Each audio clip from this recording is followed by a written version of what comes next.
S'engager dans les travaux d'électricité ou de rénovation globale demande un certain temps de réalisation, réflexion et achat compris. La principale préoccupation concerne la date de réalisation dans l'objectif de bien préparer l'hiver. La rénovation peut toucher le chauffage, la production d'eau chaude, tout ce qui se rapporte à l'éclairage en plus des chantiers de rénovation pour l'alimentation électrique dans la maison et le petit tertiaire. Concernant le chauffage et les sanitaires et la salle de bain, les travaux en prévision de l'hiver ne concernent pas uniquement le matériel électrique. La plomberie est également concernée. Si vous avez un véhicule électrique, se préparer au froid est une nécessité pour des raisons de temps de charge principalement, de sécurité aussi.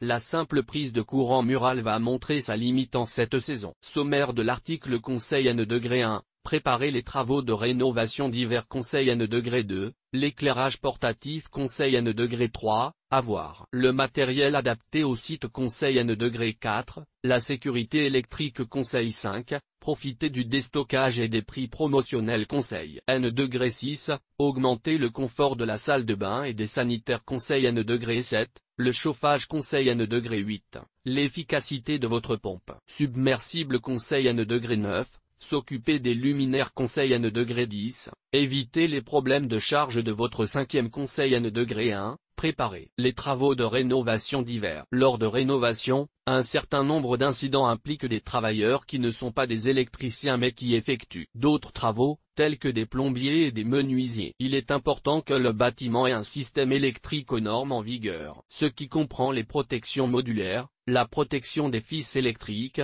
les conduits, les bons conducteurs aux bons endroits pour la bonne utilisation, et leur état, la qualité des prises de courant, l'étanchéité, etc. Quand vous prévoyez de faire appel à un professionnel ou de faire vous-même des travaux de rénovation, contrôlez avant l'hiver que l'intégrité du système électrique n'est pas compromise, et que la main-d'œuvre restera en sécurité. Conseil N-2, l'éclairage portatif. En prévision des interventions futures, contrôlez l'état, le bon fonctionnement et les manques en termes de matériel électrique portatif. Idem pour l'éclairage portable, car la saison hivernale a des jours moins longs et les luminaires portatifs sont essentiels pour votre sécurité ou celle des intervenants autant que pour la bonne réalisation du chantier, comme la rapidité de la rénovation. Conseil N-3, avoir le matériel adapté au site. Les outils, les câbles et l'éclairage conçus pour le bricolage et l'usage domestique ou professionnel doivent toujours s'adapter aux conditions du site. Elles diffèrent de l'été à l'hiver selon la configuration. Si la maison possède des prises électriques sans mise à la terre, corrigez ce défaut. Pensez également à installer des différentiels. Vous pouvez acheter du matériel sur batterie, outils et éclairage portatif, sans fil. Conseil N-4, la sécurité électrique. Avec une tension secteur de 230 V, le risque de blessure est élevé si l'équipement, les outils, les câbles sont endommagés ou s'il y a un défaut. Vérifiez l'équipement visuellement et testez-le avant l'hiver. Les différentiels en place doivent être correctement installés. Vérifiez qu'ils sont maintenus à l'abri de l'humidité et de la saleté, qu'ils sont protégés contre les vibrations et les dommages mécaniques. La saison hivernale va beaucoup solliciter les systèmes d'éclairage. Protégez les câbles et les ampoules contre la casse. Si une ampoule se brise, le luminaire peut présenter un danger. Vérifiez régulièrement les lampes afin de maintenir la sécurité électrique et de garder l'habitat bien éclairé. EGT.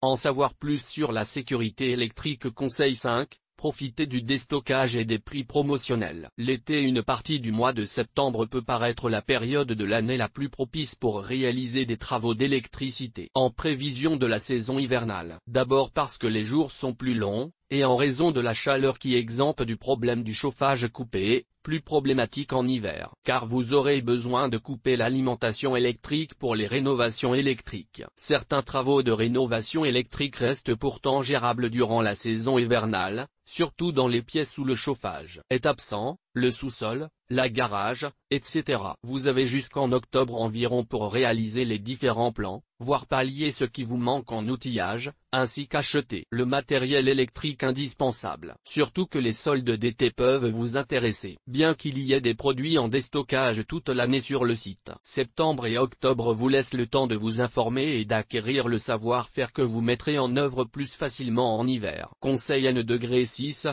augmenter le confort de la salle de bain et des sanitaires. En hiver, le confort chez soi est lié à la chaleur douce et agréable. Ce peut être une douche bien chaude après le sport, ou un bon bain chaud après le sauna que vous installez chez vous. Le fonctionnement de la robinetterie devient important.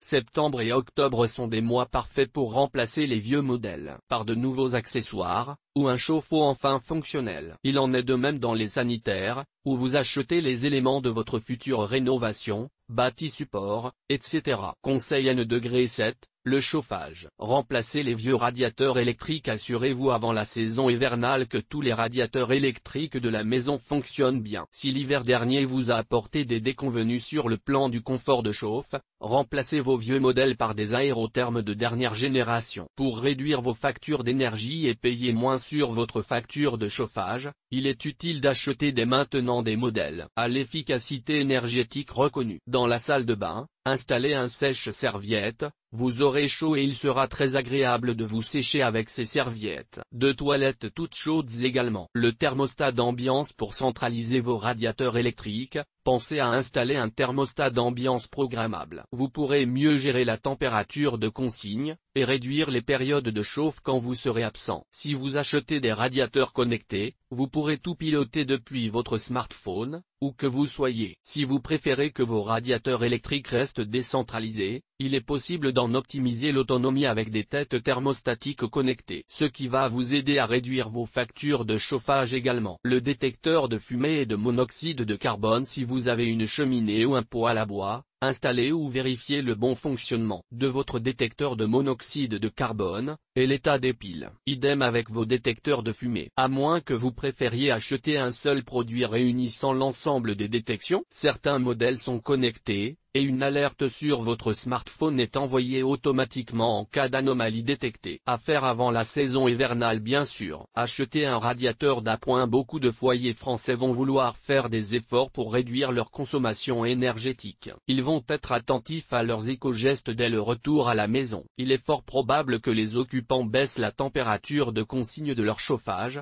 toute énergie confondue. Or tous les logements ne bénéficient pas de la même isolation en raison de leur année de construction notamment. Selon la région également, l'humidité va être plus présente dans l'habitation, ce qui amplifie la sensation de froid. Avec le télétravail qui rencontre de plus en plus d'adeptes, l'inconfort de froid au bureau va inciter à acheter un radiateur d'appoint électrique. Une façon de bien préparer la saison hivernale consiste donc à trouver comment arriver à l'équilibre entre se chauffer confortablement sans avoir froid, et réduire sa consommation d'énergie de chauffage. Acheter un radiateur d'appoint avant l'hiver permet aussi d'éviter les hausses de prix probables de cette haute saison du froid. Conseil N°8, l'efficacité de votre pompe submersible. Versez lentement plusieurs litres d'eau dans le puisard pour voir si la pompe submersible démarre. Ou selon que vous arriviez à descendre jusqu'à elle, relevez à la main le flotteur de la pompe de relevage et voyez si elle démarre. Ces tests sont à réaliser évidemment avant la saison hivernale, ainsi qu'après une longue saison sèche, ou avant les grosses pluies de printemps. Conseil N°9,